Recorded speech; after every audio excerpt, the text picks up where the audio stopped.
So hi everyone, my name is Michelle Tam and I'm the Partner Marketing Manager at ISA Cybersecurity. ISA is Canada's leading cybersecurity focused company with nearly 3 decades of experience delivering cybersecurity services and people you can trust. We provide our clients, including government agencies, with comprehensive counsel on complex, evolving and multifaceted issues related to cybersecurity and breach incident response.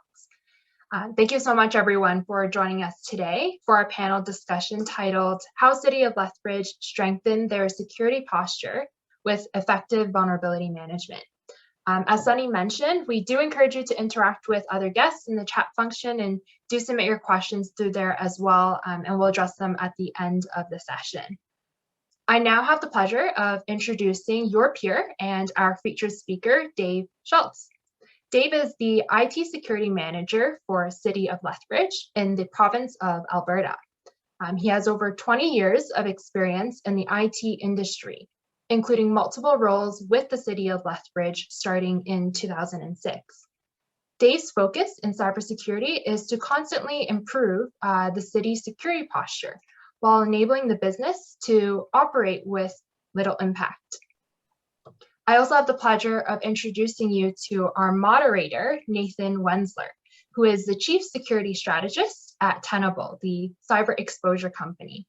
Nathan has 2 decades of experience designing and implementing and managing both technical and non-technical security solutions for IT and information security organizations.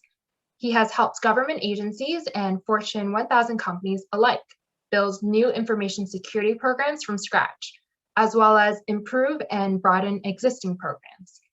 As a platinum partner, ISA Cybersecurity works together with Tenable to help executives and security professionals mature their security strategy, understand their cyber risk, and measurably improve their overall security posture. And I'll pass it over to you, Nathan. Great, thank you so much, Michelle. Good morning, everyone, or good afternoon, wherever you happen to be. Really excited to be here today and have this conversation with Dave around vulnerability management and how they've done it and how we can do it better for kind of everybody. I want to start really by saying, Dave, I'm really excited about this. Thanks for the opportunity for being here. I actually started my career in government personally and spent a long time in cities, counties in the state of California in the US. So, getting to speak to a fellow government employee who's done it and knows all the intricacies and craziness that happens when you're dealing with this very unique environment. Very excited to be here today. So thank you for giving me the opportunity to have this conversation. So thanks very much. Thank you very much. It's good to be here, and I've taken a lot of information from the MISA community over the years, so I'm happy to sit in and have a chat about it, so hopefully others can do the same. Great. Well, let's jump right into it. I know we don't have a ton of time today, and I want to make sure that we get to as much as we can. And I do want to let the audience know, I'll reiterate what Michelle said. If you have questions, put them into the chat. We'll try to get to those at the end of time today if we can.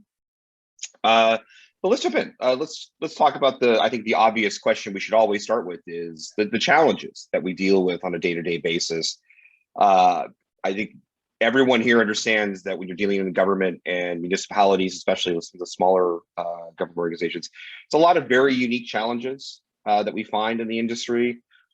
Talk a little bit, if you wouldn't mind, about what you at City of Lethbridge, what were some of your challenges around vulnerability management, the areas you really saw as obstacles that you were trying to get your arms around. Sure. I mean, I think as many of the people on the call would probably agree, municipalities have a bit of a challenge where, like, we have a number of business units that they all provide different services to the city.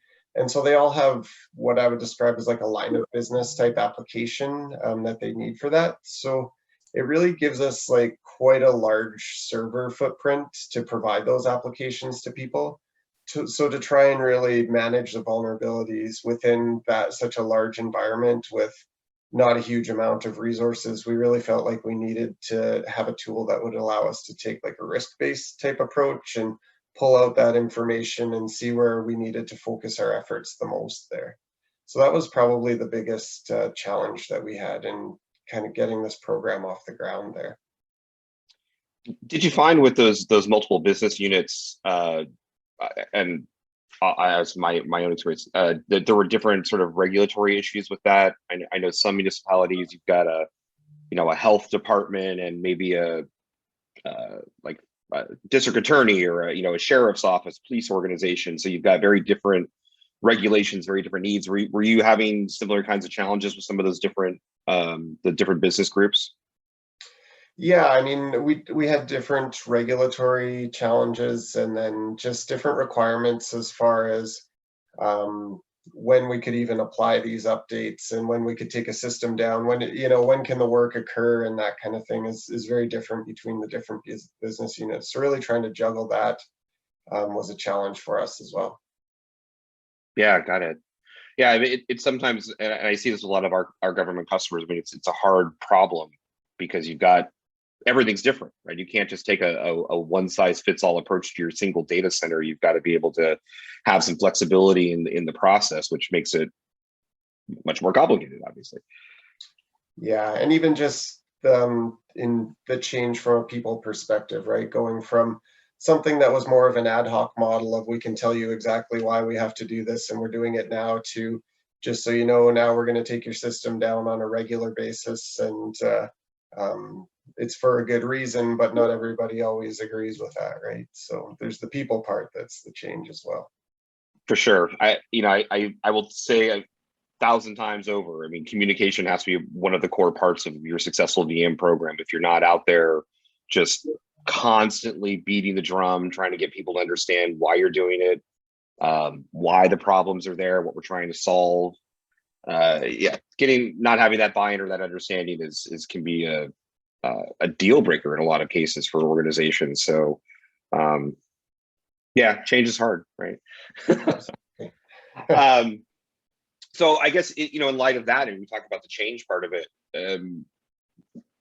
was there a point for you where the organizations kind of sat down and said, look, we've got to do something about the vulnerability problem? Like, we've been maybe doing it in that ad hoc ways you described for a long time. This isn't good enough anymore. We really need to get organized. We need to get some structure behind it, get everybody on board. What was kind of the catalyst for you all to start to help strengthen that security posture? Yeah, I was pretty fortunate to kind of come into this role as the security manager with a pre-approved security program, and that some people had worked on getting through prior to me taking that position. So that's been one of the things that was top of the list of things that we knew that we had to tackle. And it was really just a matter of how are we going to do this? Because it just seems like such a beast that we get caught up in always thinking we don't know where to start because the entire program just looks too big, right? So that was really something of how are we going to start and where's our focus going to be? So we really looked at some of our different external facing systems first, and then started phasing in more of, I guess, what we would call more critical systems, from the fact that they house the more sensitive data and those kinds of things, and just started slowly phasing things into this program here. In that kind of phasing effort, how did you find, maybe it's a little more of a pointed question because of what's behind me, how did you find from a Tenable perspective, how does the tool help support, or how did you use the tool, I guess, to help support the process of that kind of, prioritize phase in of, let's make sure we get these things and these things and these things. What were some of your tricks that you found to kind of help you with that process?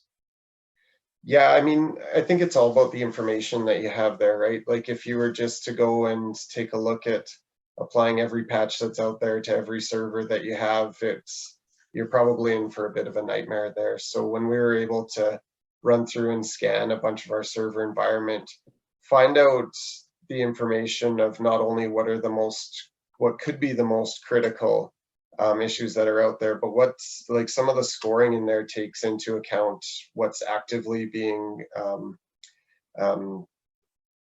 taken down in the wild, so to speak, right? So we were really able to focus our efforts on both like I say, the critical systems that we had, but then what are the critical vulnerabilities that that we had to focus on within those servers there, so that it was really manageable and we could keep our downtime windows to something that was the business would allow us for. Oh, that's a really good point. I see a lot of organizations today, government or otherwise. I think everyone's kind of getting their arms wrapped around the idea that not every asset is equal. Right? So, some are clearly more important than others, and you need to prioritize your efforts on those of that. But I think we're still struggling a little bit with the idea of the critical vulnerabilities. Which vulnerabilities are actually really important on those really critical systems? But I honestly, thinking about it as in terms of a maintenance window buy-in, so to speak, like to get some of that resistance of, well, we're only going to give you an hour. Great, I'll prioritize which vulnerabilities and we'll get it done in an hour, because we can really make a big impact if we get the most important or most problematic vulnerabilities out of the way. Yeah, that's a really great way to go about it. I think a lot of organizations are still struggling to even adapt to what you just described. Yeah, and I mean, I think that if you're being realistic about when you're looking at those windows too, it's not always going to be as smooth as what you think. So when you're planning out your time, you're always going to come across some issues, and so you're already kind of stretching that out for your issues where your patch manager's not talking to your server, the reboot took longer than it was. So again, if we can really create some focus there by having the proper information, then we look a little bit better in the eyes of the people that we're going to take down their system for a certain amount of time. And I imagine you start to see results a lot faster in that regard too, correct? Absolutely, yeah, for sure. Yeah, I think talking about a little bit in this regard, maybe we should talk about the timeline, because I know for a lot of organizations, this is one of those things that I get asked a lot. Is great. We want to understand our environment. We want to understand vulnerabilities, but I've got to report up to my council, my board, my CEO, if you're in the corporate side. I've got to report to somebody that this money we've invested, the people and the time is valuable. I can't wait 2 years to see something come about and actually be able to demonstrate we are mitigating risk and it's getting lower and lower down the way. What kind of timeline did you see for your vulnerability management program as you went from even the initial selection and adoption of it through the buying and into the implementation process? What was kind of your experience, and maybe that'll help some of the folks understand what they might be up against? Yeah, so we're at a point now where we're a little over a year into it, and I guess we started out what's, at least for us, is a pretty typical RFP process. I'm sure that others have something very similar on the call. So, we went out to market and put our requirements, and so there's a little bit of time involved in that, and going through demos and seeing the different systems that are out there. But once we actually made the selection and we selected ISA and Tenable, to really get that up and going was fairly quick, because there is some like pre-built templates that are available that we used for the servers and whatnot for the environment that would allow us to scan there. So once we actually awarded to once we were starting to run scans was really only a couple of weeks, and then we kind of started slow and scan little bits at a time just to kind of see if there'd be any impact there, which you never anticipate, but we also didn't want to create any problems that we didn't have to. So, but we probably had our whole environment scanned from, I would say, 3 weeks of when we started the actual implementation of the project there. So that kind of creates your real baseline for that reporting there, right? So as you start to mitigate some of these vulnerabilities, then we get some of those numbers of, here's this really scary number up here that we started with, and it's maybe still a fairly scary number, but it's coming down, and you can see that the effort's actually doing something, right? So yeah, that trend line is such an important part of the process, and I think that I mean, for anyone who's listening on this call, if you're wrestling with your vulnerability management program, I mean, if there's one thing I can ever offer as advice you take away from this, look at how you're mitigating your risk over time. Like anything you do from a volume-based reporting. I mean, 20 years ago when I was building these programs out, that's what we did, right? We found 50,000 vulnerabilities and we patched 25,000. Well, those are big numbers. Are they good? Are they bad? Did we do anything right? Did we get the right? We don't know. The volume doesn't really explain any context, but if you can track it over time, even if it may seem like a small change of the number, but if that trend line is heading the right direction, as you said, that's a really powerful indicator that you're doing the right thing for your whole program, that you're really making a difference and you're starting to increase the level of protection for the organization. It's a really, really critical piece of that. And it sounds like you guys started that off right at the beginning.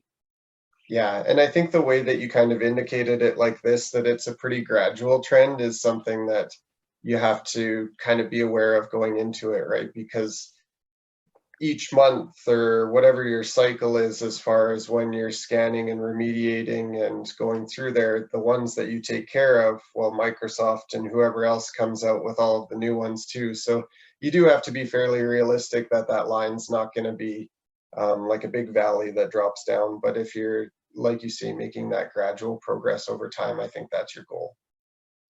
I 100% agree. I mean, it's the nature of risk. I mean, if we think about this outside of just pure patch management, risk is a dynamic thing. The world changes, the factors that put us at risk change. You look at the last, call it 5 years, and we've seen ransomware become this massive, massive thing globally. We weren't really talking about ransomware 5-10 years ago, just phishing attacks, right? Email scams. So, I mean, the world evolves, the threats evolve, everything kind of changes. The risk model is going to change. You have to expect the way you measure it is going to be more dynamic. It's going to be a lot more fluid. And so, those time-based metrics become really important to understand. Even with all the changes, are we still heading in the right direction, or is it starting to look a little scary? Yeah, and again, that's where the information is key, right? Because if it's starting to trend up again, then you have to maybe take a step back and look at how you're managing those and probably make some changes and maybe be a little bit more aggressive in your mitigation strategy there. Now, have you used your program even up to this point to do more than just, I mean, you mentioned Microsoft, so obviously I'm sure Microsoft Patch Tuesday is near and dear to your heart every month. But are you finding that you're using your vulnerability management, the data you're gathering from your scans, to do other kind of proactive steps that are not necessarily patch related? And if so, where are you finding some valuable data in that regard? Yeah, I mean, I guess I will say we're primarily a Windows shop, so that's probably why I mentioned that the most. But we do have some other devices and some other operating systems sprinkled in there that we are looking at, from anywhere from like a configuration issue to some different areas with updates and patches and just some out-of-date kind of add-ons or third-party type stuff that may be included there. We actually found some things that where our patch manager had said the patch was applied, but it still was coming up in our Tenable scans, and it ended up being that we needed like a manual registry fix that would also be part of applying that patch. So something that didn't really come up in a patch manager, that we were able to still identify a critical issue that was sitting out there. So some things like that have been really valuable to us there. Yeah, I think that's I mean, you said your program's been in place about a year now. Is that correct? Yeah, we're about a year, and like I say, we did take that phased approach, but we're basically to a point now where everything's in what I would call like an operational phase, where we ran it like a project and we kind of got it up and going, but now we've operationalized it and we've really got it's just part of our daily workload that goes through there now. Gotcha.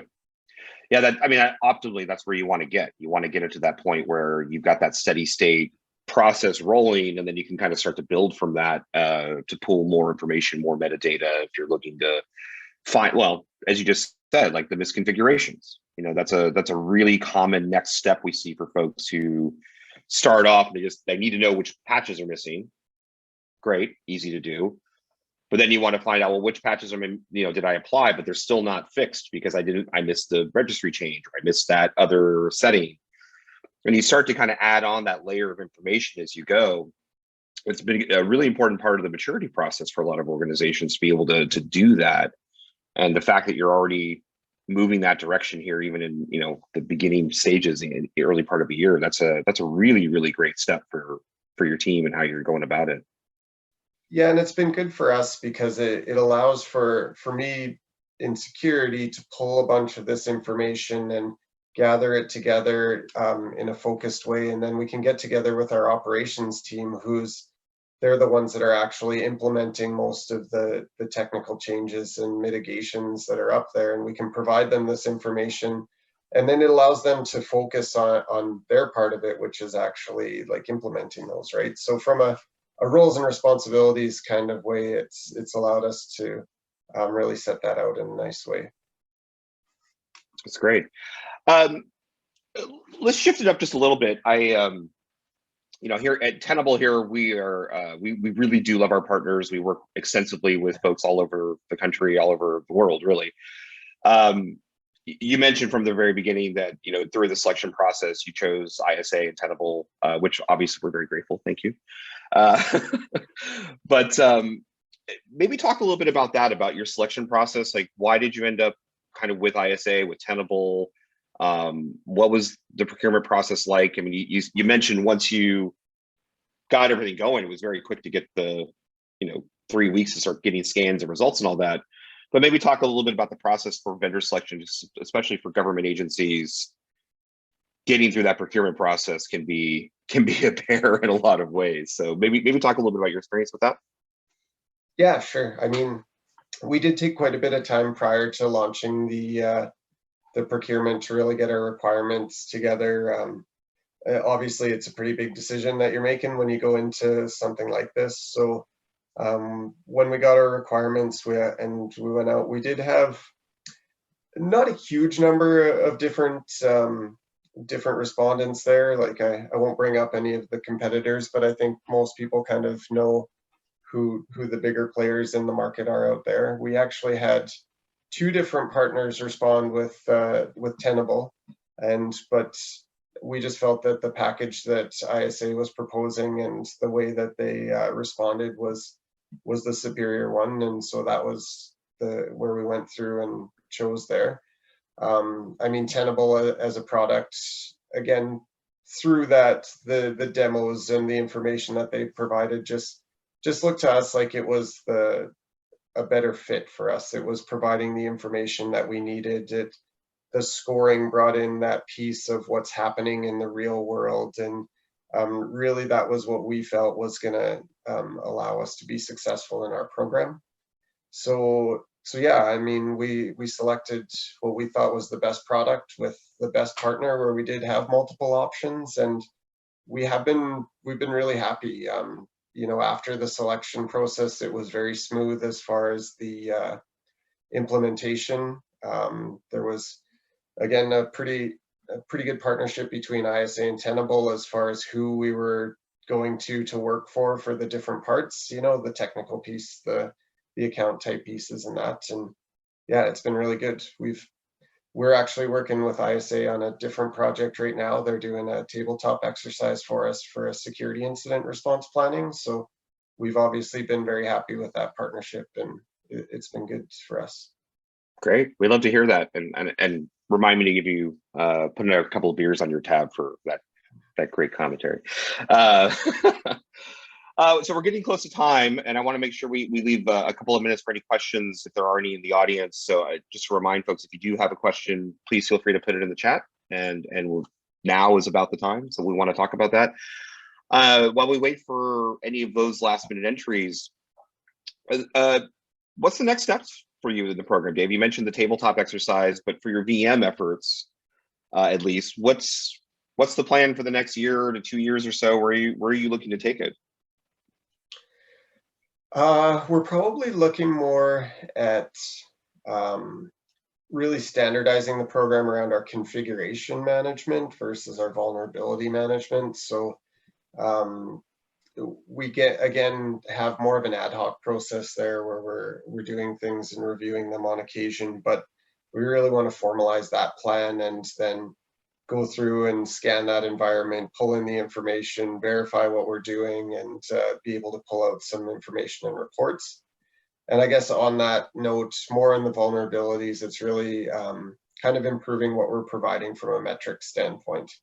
Like there's a lot of information that you can provide, and there's lots of reports, there's lots of dashboards. So we're trying to figure out what's meaningful information that we should be actually providing up to more of our management group or out to some of the different areas that we work with on a regular basis, and just see what's going to be valuable to them.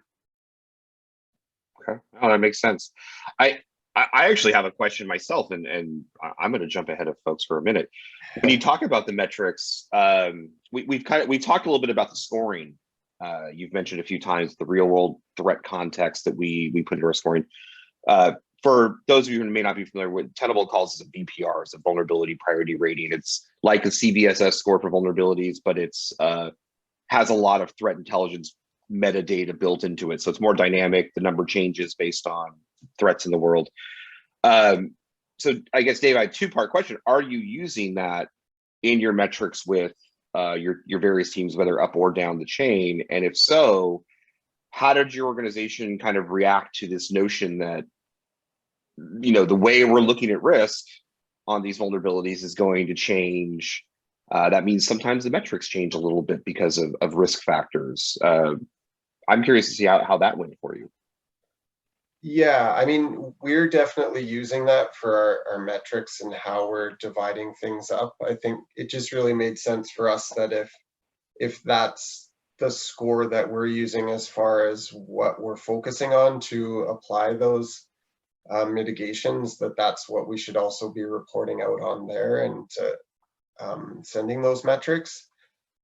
I would say, like, organizationally, we're probably still struggling a bit in really an understanding of what is this information that you're giving me, right? There's a good number of people that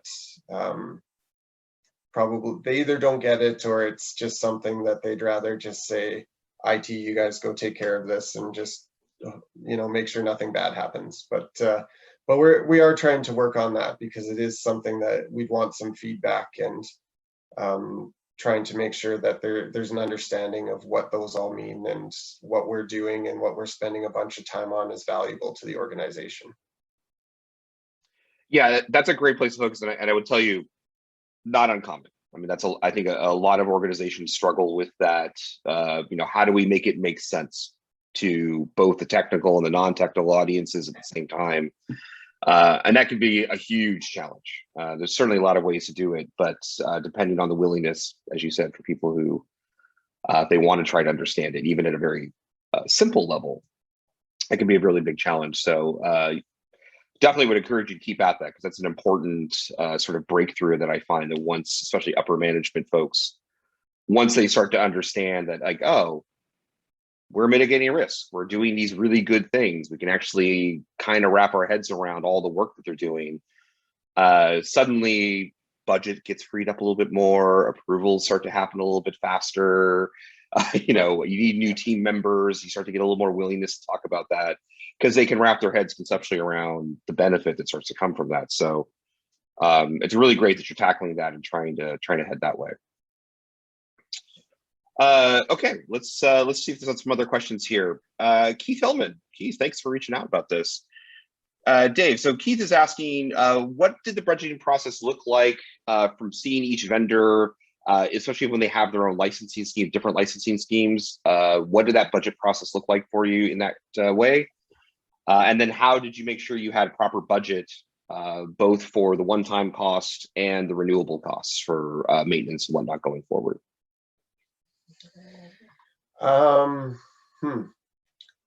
Tough question. I mean, it is, I guess, a little bit tricky when you have the multiple proposals to try and compare apples to apples in the way that they are, the different proposals come in and the way that it's broken down.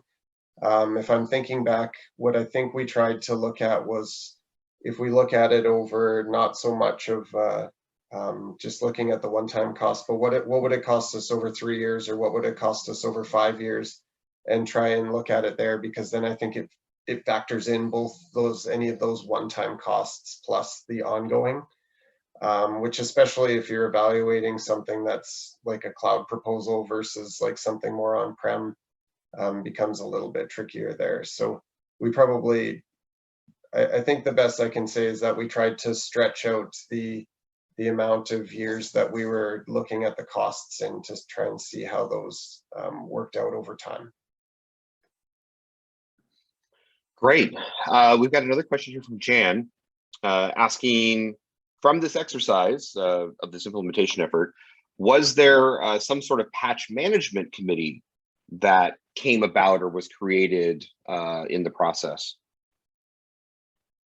Yeah, I don't know if I would call it a committee. For us, it's maybe more of a working group where we have, it's mostly our technical folks that will get together after each cycle that we run through, and after we've ran through our scans and pulled all the data together, we'll get through together with some of the different technical folks and try and figure out where the different pieces are and when we can schedule in these remediation activities. And we do actually have a few people from some of the different business areas, just really their input more is around that.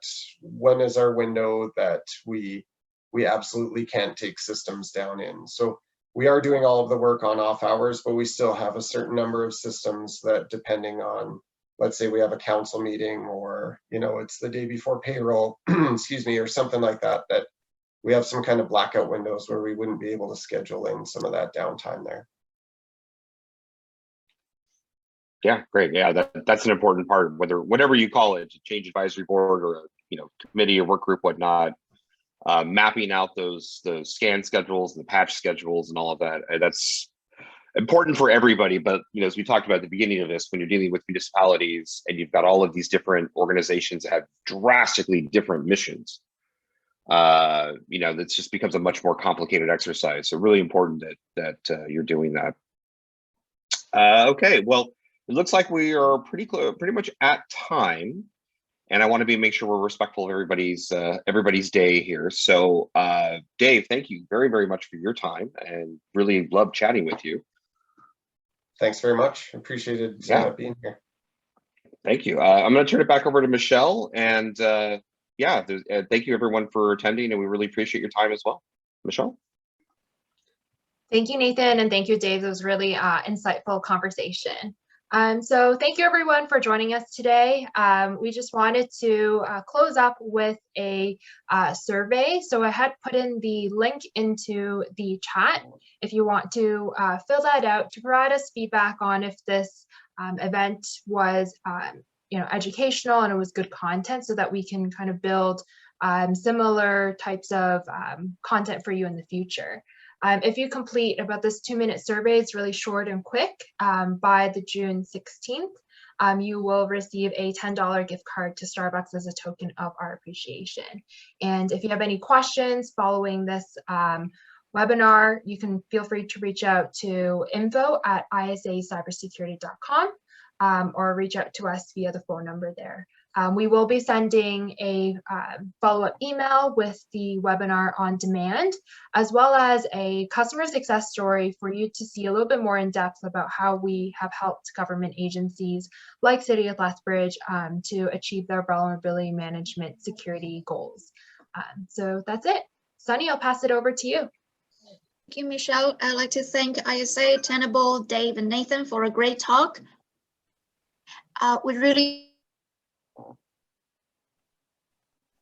really appreciate your contribution. So as Michelle mentioned, everyone, I will send a follow-up email with the recording of this webinar so you can share with your colleague, and also ISA's contact information so you can reach out to them directly for any questions you may have. With that, I'd like to thank you for your participation. Please look out for our upcoming events for a webinar with Microsoft. So thank you, everyone. Have a great day. Bye now. Thank you, Michelle and Dave.